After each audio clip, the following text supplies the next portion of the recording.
ikalaway mga propeta, ikatlo'y mga guro, saka mga himala, saka mga kaloob na pagpapagaling, mga pagtulong, mga pamamahala at iba't ibang mga wika. Yun, maliwanag. Ang bumuo ng katawan, kaya ang tawag ni Pablo, katawan sa Diyos, kasi ang bumuo ng katawan, ang Diyos. Pwede mo masabihin, katawan sa tao.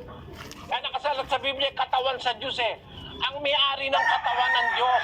Siya nga ang bumuo ng structure Nilagyan niya ng ulo yung katawan at yun ang tinatawag ngayon na iglesia. Ang iglesia ay ang katawang may ulo.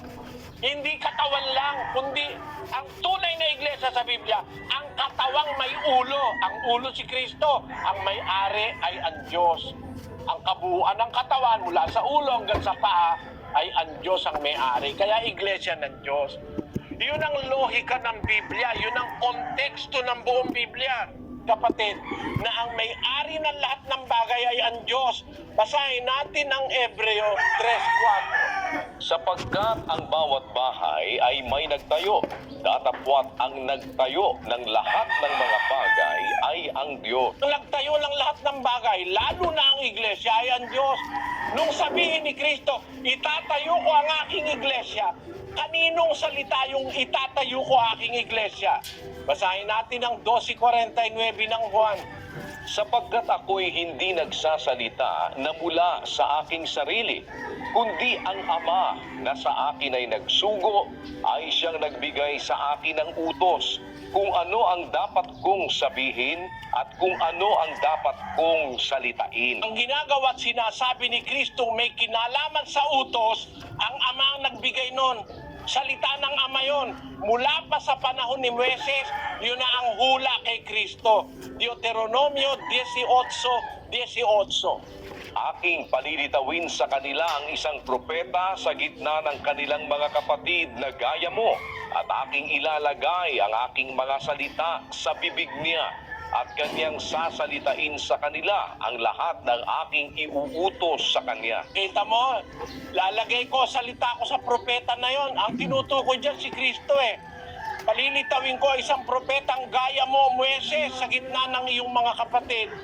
Ilalagay ko aking salita sa bibig niya. Sino ang kinatuparan niya? Gawa 3:22 at 20.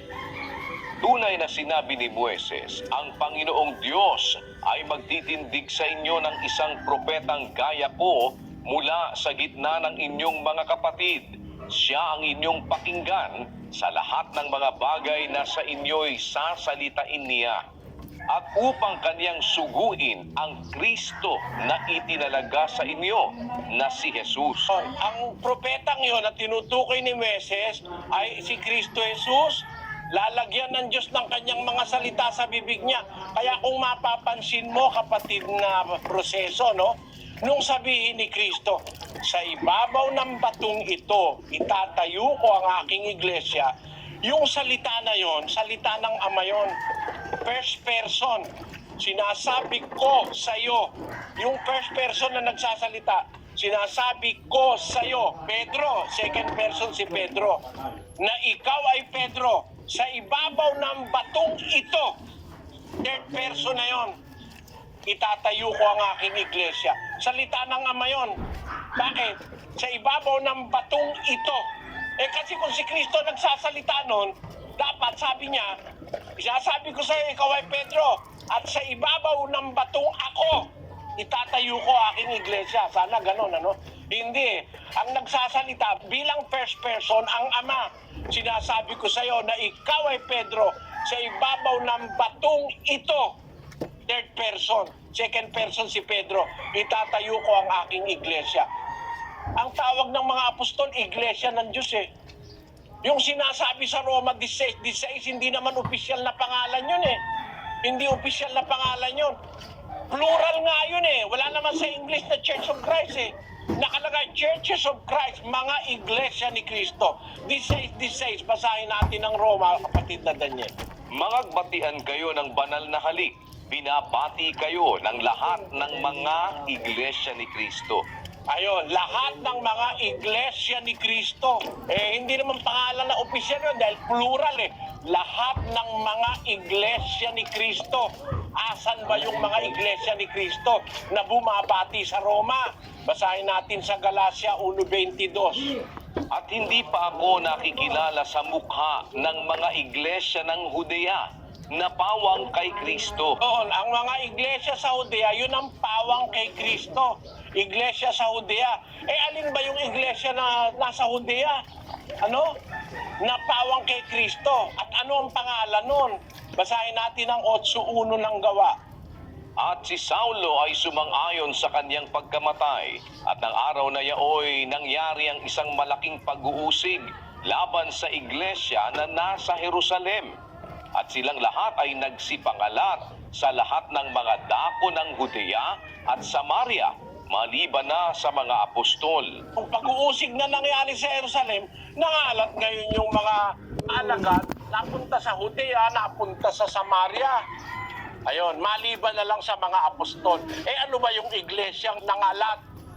Napunta sa iba-ibang lugar. Ang iglesia ng Diyos, hindi iglesia ni Kristo. Bakit? Iglesia ng Diyos sa Corinto. Iglesia ng Diyos sa Thessalonica.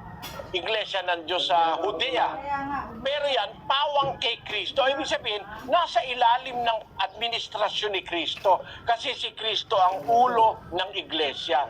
Pero para sabihin mo, ang may-ari ng iglesia, si Kristo mismo, hindi. Ang may-ari ng iglesia, yung Diyos na nagporma ng iglesia. At siya rin ang nagtayo. Nung sabihin ni Kristo, tatayo ko aking iglesia, salita ng Ama yun, lumalabas lang sa bibig ni Kristo.